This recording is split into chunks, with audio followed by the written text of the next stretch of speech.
All right. Testing, testing. 1, 2, 3. 1, 2, 3. All right, let's just give everything a little bit of time to stabilize.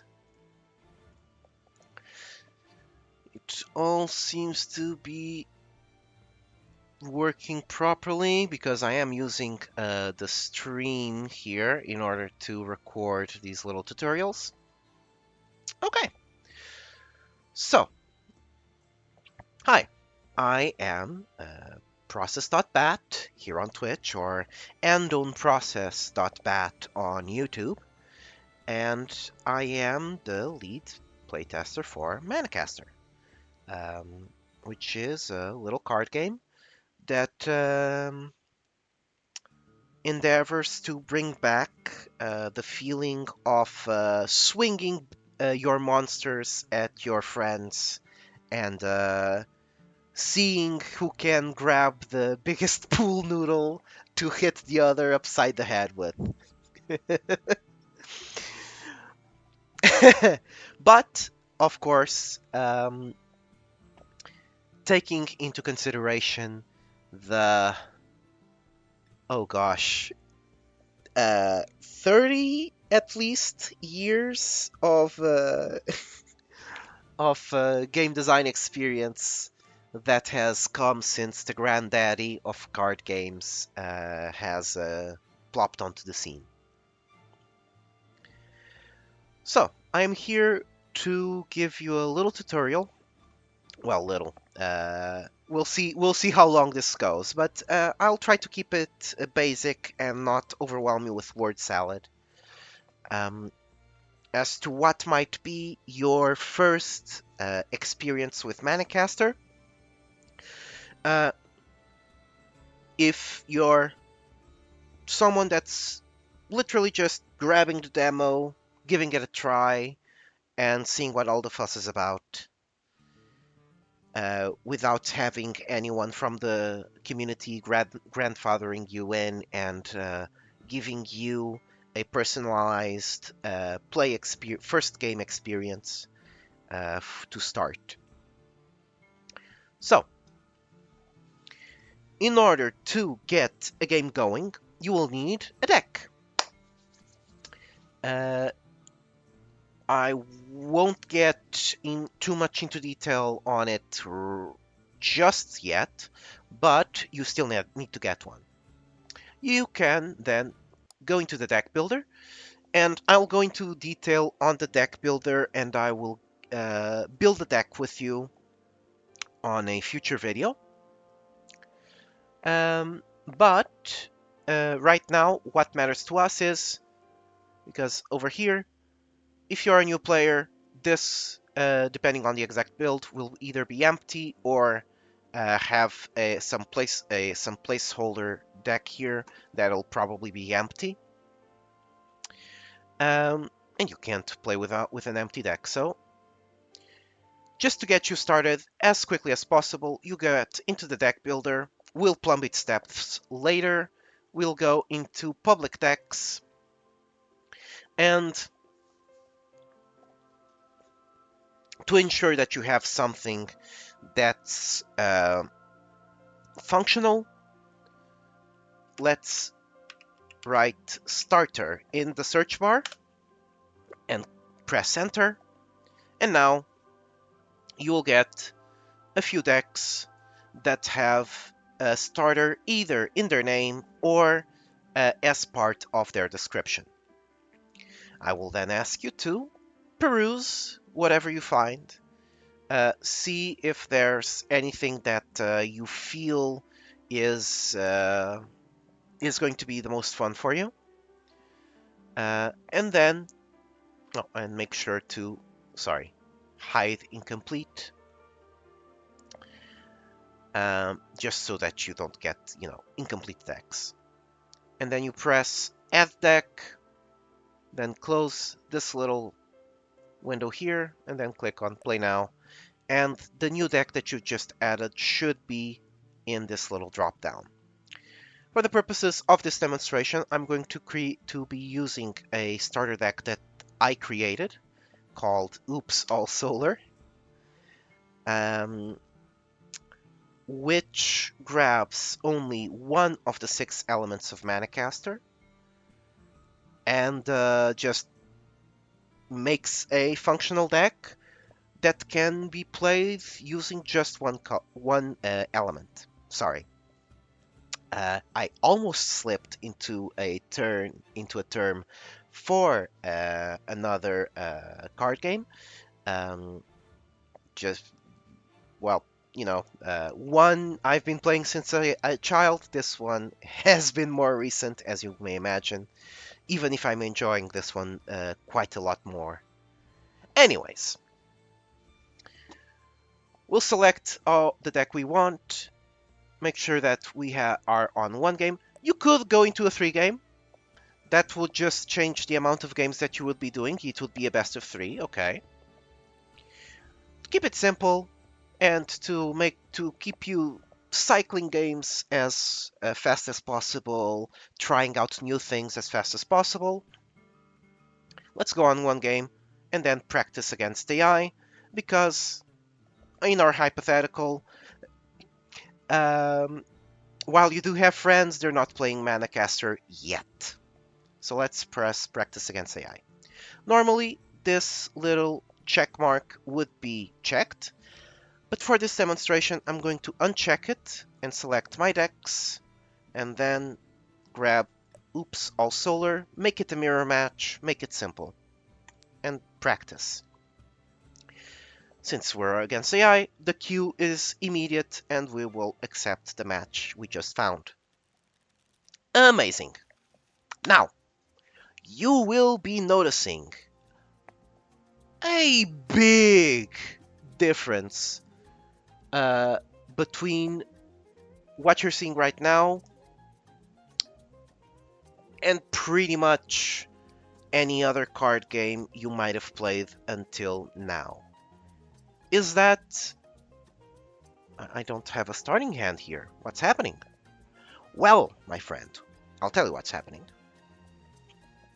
You are seeing your starting tableau, where from these 14 cards, grabbed randomly from the top of your deck, yes, you will select up to 8 cards to craft your starting hand with. If you pick 8, you will skip your first cards draw, which happens at the end of each turn. If you pick 7, you don't skip it. If you pick less than 7, then the rest of you'll just, after shuffling the remaining cards from the tableau into the deck, you will just draw until you have 7 cards in your hand. Now, there are 3 types of cards in Manacaster, but you will only see 2 in your hand. The three card types are units, actions, and mana, but you will only see in your hand units and actions. What is a unit? A unit is a card that enters the battlefield and stays there until it dies as a result of combat or as a result of some dastardly action dealing enough damage to it for it to die. And then, well, there's actions. These cards, they are played from your hand. They do what they need to do. And then they go straight into your discard pile. They do not stick around. You'll notice also another difference from most other card games. This is a 50 card deck. These are 14 cards. If I did that on other card games, you would have been seeing a lot of repeats here, or at least a handful. That's not happening here, because Manacaster is a singleton card game. you get, if you have a Platinum Porter in your deck, you cannot have another. If you have a Sunsteel Spell Shaper, you can't have another, and so on and so forth. As for mana, you will see that mana isn't a part of the starting tableau. This isn't because I got unlucky, it's because your mana sits on a separate deck made of 12 or 13 cards. You'll only play 12, but you can build up to with up to 13 in order to increase your versatility. And that little deck stays to the side, and you grab a card from it each turn to play during your time to play. So let us select a starting hand. I got quite a bit unlucky, and I didn't get anything to play any units rather to play on my first or second turn. Units, as you can see, so all cards have a name, a cost, and a text box saying that what they do. Units will also have an attack to the left and defense to the right on this little box. So defense, it's its life, attack is how much damage it does in combat. And then this little box has what it does. In this case, this thing, when it dies, give an allied unit +1/+1 permanently, and then it also has parry, which is one of the elemental keywords. So, we'll need to explain that. What are keywords? Each unit will have at least one, whether it be it will have at least one keyword from its element. In this case, solar and metal, as you can see here, the little sun and the little nut, they share parry. So any card that has either solar or metal in its cost can have parry as a keyword. Any card that has solar and or lunar, the moon, in its cost can have ambush in its text box, and so on and so forth. Above the text box, some units will have this little extra bar with a few more keywords. Those are the neutral keywords. These are not bound to any element. At the time of recording, there are 3 neutral keywords: Rapid, Focus, and Rally. We'll explain what each keyword does when they become relevant during gameplay. Right now, I want to focus on cost. So this one needs 3 mana. Each of those 3 needs to be either solar or metal. In this case, they're all going to be solar. This one, under the pips with an element or 2 on them, has a little white circle with a number. That means that this unit needs 2 mana of either solar or metal each, and then 2 mana of literally any other element. Be it solar, be it metal, be it earth, the leaf, be it lunar, the moon, be it fire, the flame, or water, the wave. Whatever it is, doesn't matter as long as there's 2 of them. So that makes a total of 4. So, I think look, I don't have anything else to play for 3. I'm gonna grab this. I do have these 2. I am going to grab this one. It has bigger numbers, and it has the same keyword as this one. So I'm gonna grab that. I might grab this since there's nothing for turn 5. I'll grab this. And I'll grab one of these for turn 6 here. Now, I'll also, let's say I grab a couple of actions to deal damage, because I'm not going to have a lot of units, it seems like, at the start.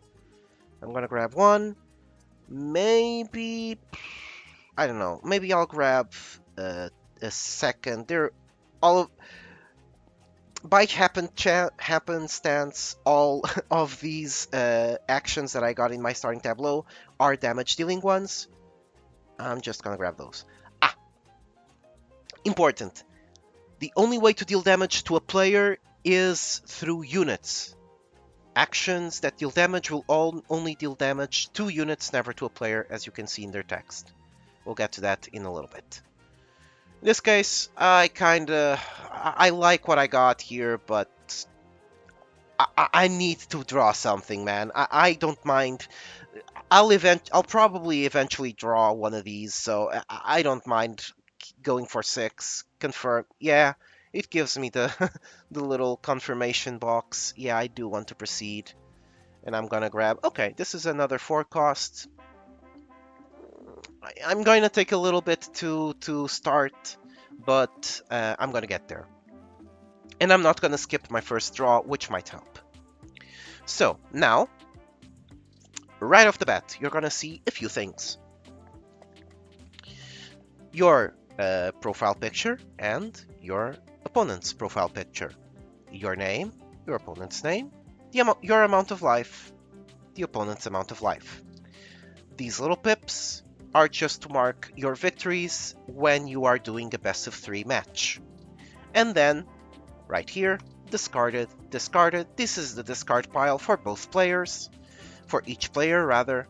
Each player can see what any discard pile has at any time and check what units have been destroyed and what actions have been played.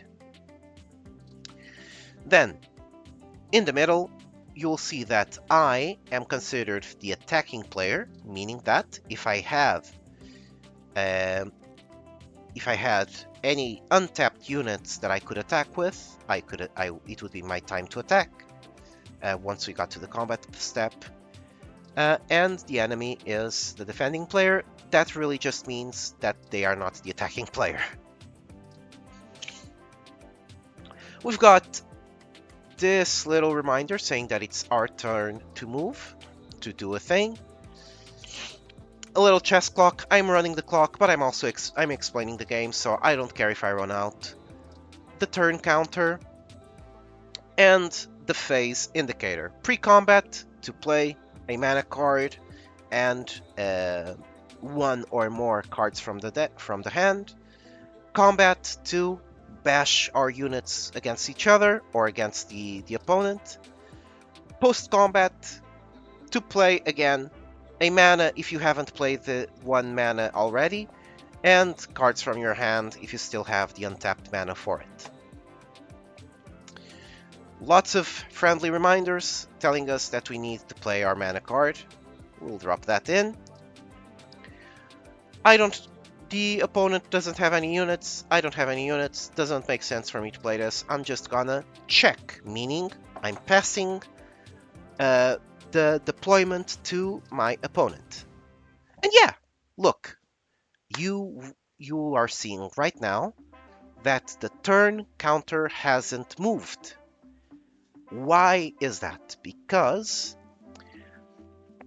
to borrow a couple of terms from wargaming, most card games that you're going to be playing will be in the I go, you go structure, meaning that I do my entire turn, and then you do your entire turn. And whether there's opportunities to do some, to activate some power or play some card from the hand outside of your turn, that's neither here or there. It's my entire turn, and then your entire turn, and that's it.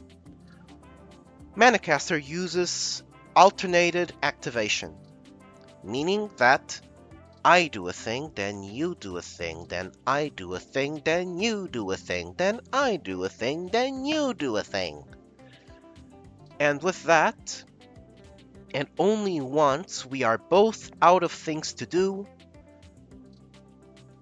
or when we both say, yeah, no, I don't want that smoke. It's fine, I don't want the smoke. Then is when the turn passes. We both draw a card at the end of the turn, and we both draw it, instead of being active or attacking or whatever player drawing. It's both players draw at the end of the turn. At the start of the turn, both players untap their mana cards and any cards that have, and then the new attacking player untaps their units. Yeah, I think it'll make more sense once it happens and you see it happen. So we both played something. It looks like our AI friend also didn't get too lucky for their first turn. So I'm going to end deploy, meaning I'm not going to play anything. And the opponent will also click that same button saying that they're not going to play anything. And we will pass on to combat. Nothing is going to happen there because we both don't have anything to play. So we don't have anything on the field other than mana. So there's not going to be a combat. So we go straight to post-combat. I'm not going to want to play anything. The AI doesn't want to play anything. We're just going to move on. So in the pre-combat, another thing that's important, the attacking player gets to be the first to play something during the pre-combat phase and then passes to the defending player, and then the defending player passes with attacking, etc. etc. During the post-combat, the deployment starts with the defending player, and then they pass to the attacking player, and so on and so forth. So now, yeah, we're not going to do anything, so we're just going to end deploy. Yeah, okay.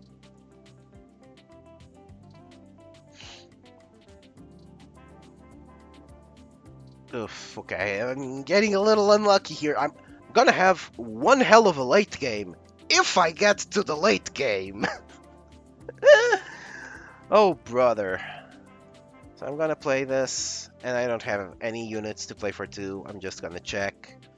The AI looks like they're also bricking, so they're also gonna check. So we're just gonna another productive turn. And as you can see, it's their attacking turn. If they had played any unit, if they had played a unit here, that unit would only be able to attack if it had Rapid. So as you can see in the Spell Shaper has Rapid. If my next attacking turn would have been turn 4, where I would have 4 mana, then I would be able to immediately attack with it during the combat phase, but that's not the case here. Actually, the way things are, I have the odd, I'm attacking on the odd turns, the enemy is attacking on the even turns, so this one being played on turn 4 wouldn't be, I wouldn't be making any use of Rapid. So yeah, we're just gonna pass. We're just passing the hot potato. Okay. Okay, now I get this. Cool. So, now I have an interesting choice. No, I don't. I'll be honest. I need to put something in play as fast as possible. I need to put this down. I need to put this down so that on my next attacking turn, which will be turn 5, so that I have something to play, or something to attack with, or to block with during the AI's attacking turn. Okay, so we are untapping and tapping and tapping. As you can see, whenever the turn changes, we untap all of our mana, and we both draw a card into our hand. Now, I'm going to play something. Now I actually have 2 4 mana cards to pick from. Or I could play something that's lower value, so that I can also play an action. So some interesting choices that we're going to have here. I am going to be leaving auto select mana on, because all of my mana is one single element, so it doesn't matter what mana the game automatically picks for me. But if you're playing on a deck that has multiple elements, at certain times where you know you can play cards A, B, and C, but you can only do that if you play your mana in a very specific order, then I recommend you to take the check off of auto select mana, and then when you click the card, instead of immediately clicking deploy, you click the mana cards that you want to spend. In this case, so clicking gives a little glow that's selected. Clicking again makes it unselected. If I look at this and actually I changed my mind, I can cancel, and I can look at my hand again. This guy's, yeah, I think I'm actually going to want to do a little something, which is to just, I think I am going to play the bigger one, and I am going to play, let's say, this one. And now I do still have auto select mana, so I'll off rather, so I'll select all these four. As you can see, this lit up and deploy. I'll turn it back on because no point in spending time on it. Now, I have an interesting choice here, and a few keywords are going to become relevant. As you can see, this has Rally. This Sunsteel Sergeant is usually a 2 attack 4 defense, but it has Rally as its neutral keyword. It has a neutral keyword, and that keyword is Rally, meaning that when it's in play, and you play and its controller plays another unit, then the Sergeant will get 1 attack and 1 defense extra until the end of the turn. Next, in order to pick what I'm gonna do, okay, so these cards all have parry as their elemental keyword. What does parry do? Parry absorbs combat damage, meaning damage dealt by other units, up to its attack before it starts hitting their defense. So, if I set my Sunsteel Spell Shaper to block the Sunsteel Sergeant, I'm going to deal 3 damage to the Sergeant, which is going to get absorbed by 3 attack on parry, and the Sergeant is going to deal 3 damage to the Spell Shaper, which is going to be absorbed by the 3 attack on the Spell Shaper.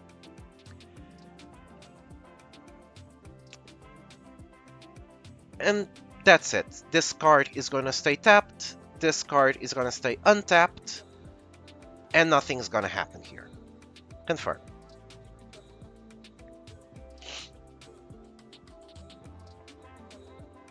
Perfectly balanced, as all things should be. We're going to say that we're not going to play anything more. The AI also said the same, and off we go onto the races.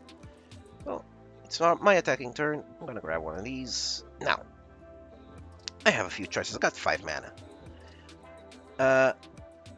This thing has Rally, so I know that it's going to, and the AI is going to get a 5th mana. It's definitely going to have enough to play something. This thing is really bothersome.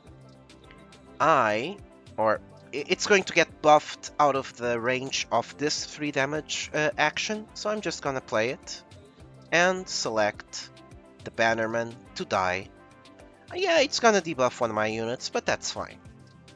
There. And it debuffed this one, which is one that has an effect when it dies, so this is one I wanted to have die, so I'm happy about that. Now I'm gonna pick something that has a 3 or less, no, 4 or less, Jesus, 3 or less mana. Now I've got a few choices here. I think I am going to play this one. It's got 4/4 and Ambush. And once that becomes relevant in combat, I'll explain what that does. So this one has rapid, and I played it during my attacking turn, meaning that it's relevant for me to use it to attack. So I am going to use it. This one has focus, so I played an action, and focus is a neutral keyword that says when this unit is in play, if you then play another action, or if you then play an action, this unit will gain 2 attack until the end of the turn. So you know what? I'm just going to I'm gonna keep this one to block next turn, but I'm gonna do a swing with these two. See what happens. Okay, so this one is going to block this one. Now you'll notice we got a 1, and you see little absorbed parry over there, and now this dealt the damage here. So that is what ambush does. Ambush makes a unit that has ambush deals its combat damage before all other cards that don't have ambush. There's a variation on ambush called Twin Strike, in which it deals damage during the ambush phase, and then it deals it again during the normal damage phase. So it deals its Twin Strike, 2 strikes, deals damage twice. Amazing. So, as you can see, my cards are now tapped, and the AI decided to destroy my Porter, because it was untapped and it was a possible blocker. Okay, that's a respectable choice. Not one that I will choose to respect, but a respectable choice. I'm just going I'm just being a little rascal now. So, I think I will play... this is 6 mana, this is 6 mana, I'll just play this. I don't mind. If the opponent attacks me with both, I don't mind taking a little bit of damage. Life is a resource, use it. Okay, now, important. Alert. All units tap when they attack, except if they have alert. Alert. Cards with alert will not tap during when they attack. That's it. Ambush deals damage before anything else. Parry absorbs combat damage equal to its attack. This doesn't count. It doesn't absorb direct damage, so any damage from actions, or there's a keyword called a revenge that reflect that a unit takes damage and then deals the same amount of damage back. That's also direct damage, so parry doesn't affect that. I've got these two. Well, I'm not gonna kill any of these because they both have parry. So this only deals 3 damage. This one absorbs 2. Will take 1 damage. I need to get its defense to 0 during a turn, because at the end of a turn all damage is cleared. So dealing just 1 damage to this doesn't matter. So I'm just gonna block the one that's gonna deal the most damage, which is the commando, and I'll take the 2. This, as you can see, there's this blocker selection. It's obscuring my hand, but if I click on here, there we go. I can see my hand, and I can see the field, and confirm. Oh, you'll also see if you zoom in, you can hover over the keywords to see what each of them do, or you can click, since we're going deep into the keywords, you can click this little, it's blocked by my FPS counter, I'm sorry, this little button on the corner, which gives you a list of the keywords and what each of them do, and the elements each of the elemental keywords belongs to, and it also tells you about the neutral keywords. Okay, so we did what we could. We're gonna end the play. Okay, so now it's turn 7. We are going to have 7 mana. And then we'll play. Play is going to continue like this, back and forth, until either one player runs out of time, or one player reaches 0 life, or one player reaches 0 cards in their deck. And if they reach 0 cards in their deck and a unit or action or the end of the turn makes them draw, they can't, they lose. And yeah, that is in about almost 30 minutes, or about 30 minutes, the basics of getting a game in. I hope that this was instructive for you. I hope that you are able to use this video as a stepping stone on get started in playing Manacaster, and yeah, discovering this admittedly very fun game, and getting immersed in a very warm and welcoming community that is always willing to find new ways to break the impeccable balance that we try to make. But yeah, with that, I've been Process.bat, or End on Process, and I hope you all had fun watching this, and yeah, be kind to each other, alright? See you soon.